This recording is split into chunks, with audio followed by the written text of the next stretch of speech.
I've never obviously been through it as a player or a coach.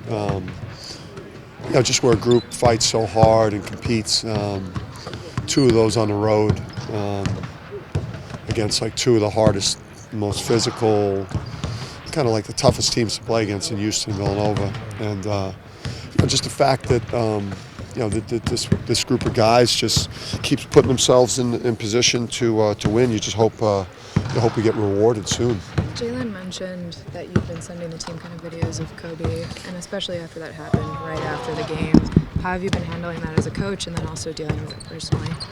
Yeah, that's tough. I found out right when I left, you guys in the post game, and usually we ruminate or spiral on the loss, and that was impossible to do on Sunday. Obviously, we thought about the game, but just so much of your attention went to Kobe and what he's meant to all of us.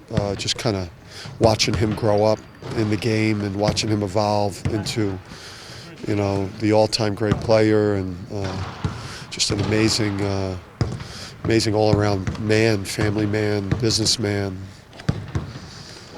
It's hard on a lot of us players and coaches that he meant so much. Does that put that loss into perspective? A little bit. I think we all need that just in our lives because basketball is such a central part of our lives. It's so personal to me and to a number of these players where it means so much to you that you lose perspective a lot, especially when you're struggling and losing.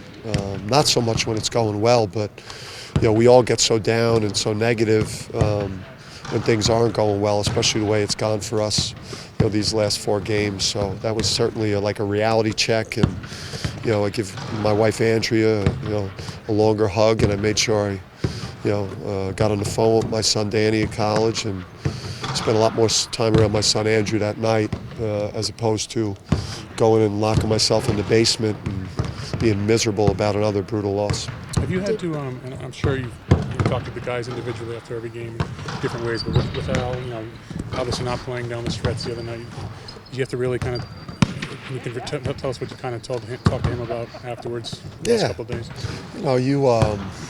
A lot of it we deal with in the video. The next day when we're doing the breakdown of what went wrong, what went well. It's usually text messages the night of the game, just anticipating how a guy's going to feel, based on whether they played well or played poorly or didn't play as much, and you just try to head it off as best you can. And for us at this point, it's we've got to correct the things that we're not doing on the court, particularly at the offensive end, that we're not doing well.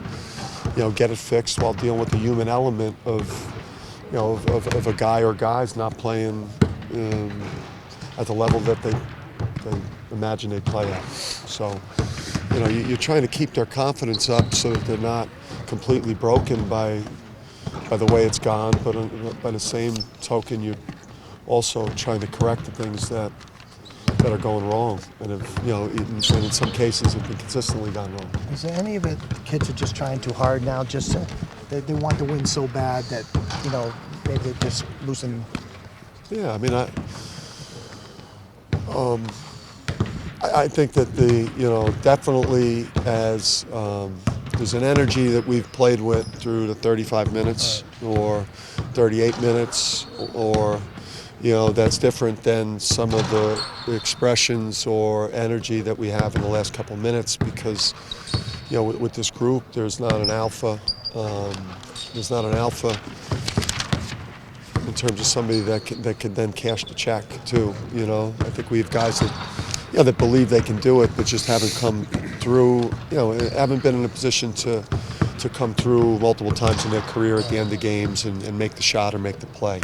So we obviously, have got to continue to kind of nurture and develop that, and try to find a way at the end of the game here to get the critical stop, or like I thought the other day was we lost the game when we couldn't get the defensive rebound. And we had multiple players in position to get the defensive rebound, and we gave them multiple chances. And so we found a way to kind of lose it defensively too last game, not just at the offensive end. Yeah, do you believe you have an offense on this roster right now? Oh man, yeah, I think we've got some young ones that eventually are going to be able to do it. We got to develop those, and I think I think if we just stay after it and stay within ourselves and play better situational basketball and not take a shot that we're not capable of making, and that we've got enough here that we could do it collectively as a group. I don't think there's anyone this year that we could just throw the ball to them and then they're just going to bail us out. That eventually we'll have that, but not this year. Do you anticipate going with that longer athletic lineup a little more? Does tempo lend itself to that? Obviously very effective the other day. Yeah, it against like certain opponents, I think it's I think playing a Cook, playing a Cook at the 5 some is good. I don't think it's over a long period of time in a game is tough because of his body build, based on the other team's 5-man, I guess. But yeah, I mean that's definitely something that when Sid's playing well, and I think Sid's numbers the other day were probably a little bit better than he had 12 points on 14 shots, which isn't very efficient, and then he was involved in some of those defensive rebounding situations where we needed him to come through, but certainly getting a Cook in there with Sid and with 3 guards that have some size and athletic ability is a good look for us, and hopefully we can put that on the court as much as a Cook can hold up to playing 5-man defense. Going back to And he held up pretty well against Mbanu. He was by far the guy who guarded him the best out of the 3 5-men. Sorry. No, going back to Kobe real quick. What clips of him or videos did you decide to send your players, and why? Yeah, there was like a 10-minute video on his evolution from 17-year-old to all the way through to now. Just kind of his evolution, because we're asking. All we ask these guys to do, whether it's play on the court or how they carry themselves as people, is just try to just mature and grow up over time, and then have a tireless work ethic. We talked about Kobe the day after he retired. He was up at 5 a.m.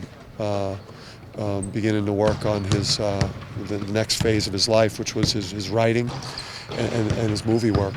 So the day after he dropped 61 in his last game, he was at work at 5 a.m.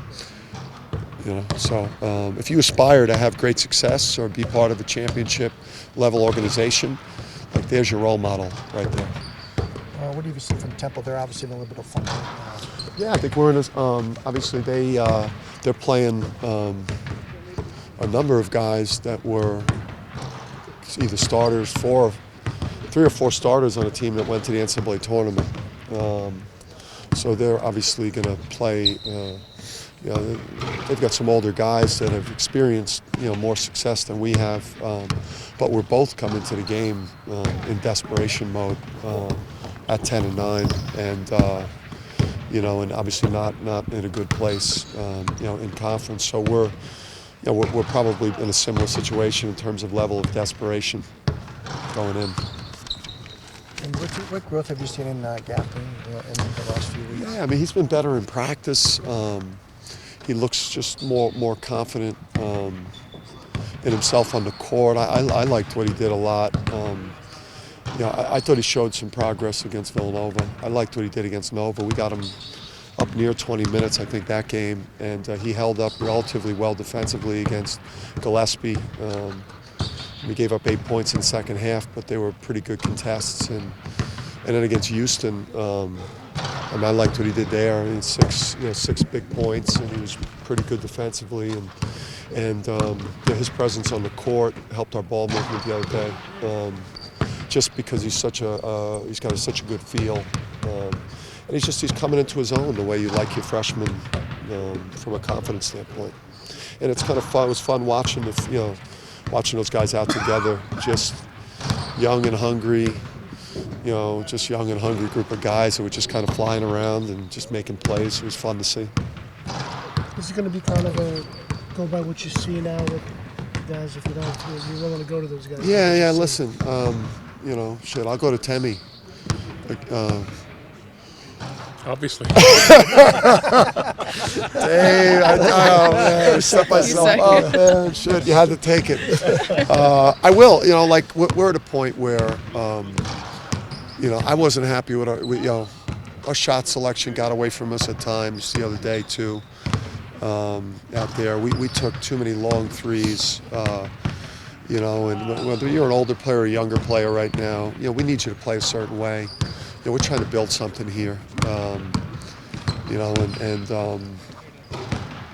That's we're trying to do the best that we can to win. Obviously, we're starving to win, we're dying to win, but we're also we're trying to play in a way that where we could build something, where we've got a culture, where we got an identity. So yeah, I mean, I was disappointed that I allowed some shot selection to get away from us the other day, and I won't. I can't allow that, especially not from older players.